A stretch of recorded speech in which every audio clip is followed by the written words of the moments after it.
Hello learners, welcome to Sure Question Academy. Please watch the videos, like and subscribe to the channel. എല്ലാവർക്കും നമ്മുടെ physics ക്ലാസ്സിലേക്ക് സ്വാഗതം. ഇലക്ട്രോമാഗ്നറ്റിസവുമായി relate ചെയ്ത വളരെ interesting ആയ ഒരു ക്വസ്റ്റ്യൻ നമുക്ക് ഇന്ന് അനലൈസ് ചെയ്യാം. സ്ക്രീനിലെ ഫിഗർ ശ്രദ്ധിക്കൂ. കറന്റ് ക്യാരി ചെയ്യുന്ന സോളിനോയിഡുകൾ ഉൾപ്പെടുന്ന രണ്ട് സർക്യൂട്ടുകൾ ഡെപിക്റ്റ് ചെയ്തിരിക്കുന്നു. സ്ട്രോങ് മാഗ്നറ്റിക് ഫീൽഡ് ക്രിയേറ്റ് ചെയ്യാൻ വേണ്ടി വൂണ്ട് ചെയ്തിട്ടുള്ള വയറുകളെയാണ് നാം സോളിനോയിഡ് എന്ന് വിളിക്കുന്നത്. Question A. ഇതിൽ കറക്റ്റ് ആയ സർക്യൂട്ട് ഡയഗ്രം ഐഡന്റിഫൈ ചെയ്ത് നിങ്ങളുടെ ആൻസർ ജസ്റ്റിഫൈ ചെയ്യുക. മാഗ്നറ്റിക് പോൾസ് കറക്റ്റ് ആയി മാർക്ക് ചെയ്തിരിക്കുന്നത് ഏത് ഫിഗറിലാണെന്ന് സയന്റിഫിക് ആയി നാം ഫൈൻഡ് ചെയ്യണം. Question B.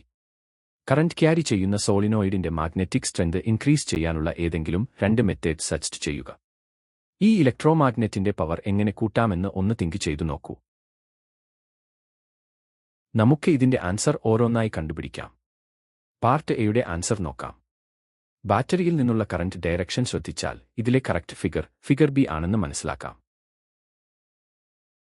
എന്തുകൊണ്ടാണ് ഫിഗർ ബി കറക്റ്റ് ആകുന്നത്? റൈറ്റ് ഹാൻഡ് റൂൾ ബേസ് ചെയ്ത് നമുക്കിത് ക്ലിയർ ആയി ജസ്റ്റിഫൈ ചെയ്യാം. ഫിഗർ ബിയിലെ ബാറ്ററി ശ്രദ്ധിക്കൂ. പോസിറ്റീവ് ടെർമിനലിൽ നിന്നും വരുന്ന കറന്റ് സോളിനോയിഡിന്റെ ഫ്രണ്ട് ഫേസിലൂടെ ഡൗൺവേർഡ്സ് ആയാണ് ഫ്ലോ ചെയ്യുന്നത്. ഇനി കറന്റിന്റെ ഡയറക്ഷനിൽ, അതായത് ഡൗൺവേർഡ്സ് ആയി ഫിംഗർ സ്കെയിൽ ചെയ്ത് റൈറ്റ് ഹാൻഡ് കൊണ്ട് സോളിനോയിഡ് ഹോൾഡ് ചെയ്യുന്നതായി ഒന്ന് ഇമാജിൻ ചെയ്യുക. നമ്മുടെ തമ്പ് റൈറ്റിലേക്ക് പോയിന്റ് ചെയ്യുന്നു. ഇത് റൈറ്റ് എൻഡ് നോർത്ത് പോൾ ആണെന്ന് ഇൻഡിക്കേറ്റ് ചെയ്യുന്നു.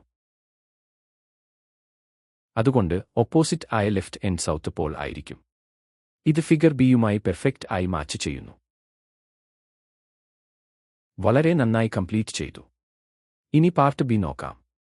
ഒരു സോളിനോയിഡിന്റെ മാഗ്നറ്റിക് സ്ട്രെങ്ത് ഇൻക്രീസ് ചെയ്യാനുള്ള മെത്തേഡ്സ് എന്തൊക്കെയാണെന്ന് നോക്കാം. ഫസ്റ്റ്, സോളിനോയിഡിലെ നമ്പർ ഓഫ് ടേൺസ് ഇൻക്രീസ് ചെയ്യുക. ടേൺസ് കൂടുമ്പോൾ മാഗ്നറ്റിക് ഫോഴ്സും ഇൻക്രീസ് ചെയ്യുന്നു. സെക്കൻഡ്, ഇലക്ട്രിക് കറന്റിന്റെ ഇന്റൻസിറ്റി ഇൻക്രീസ് ചെയ്യുക. കൂടുതൽ കറന്റ് ഫ്ലോ ചെയ്യുമ്പോൾ മാഗ്നറ്റിക് ഫീൽഡും കൂടുതൽ സ്ട്രോങ് ആകുന്നു. തേർഡ്, സോളിനോയിഡിനുള്ളിൽ ഒരു സോഫ്റ്റ് അയൺ കോർ പ്ലേസ് ചെയ്യുക. സോഫ്റ്റ് അയൺ ഈസിലി മാഗ്നറ്റൈസ്ഡ് ആവുകയും സ്ട്രെങ്ത് ആംപ്ലിഫൈ ചെയ്യുകയും ചെയ്യുന്നു.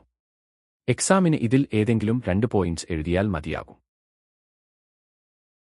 ഈ കൺസെപ്റ്റ്സ് നിങ്ങൾക്ക് വളരെ ക്ലിയർ ആയി അണ്ടർസ്റ്റാൻഡ് ചെയ്യാൻ സാധിച്ചു എന്ന് കരുതുന്നു. Thank you so much and happy learning.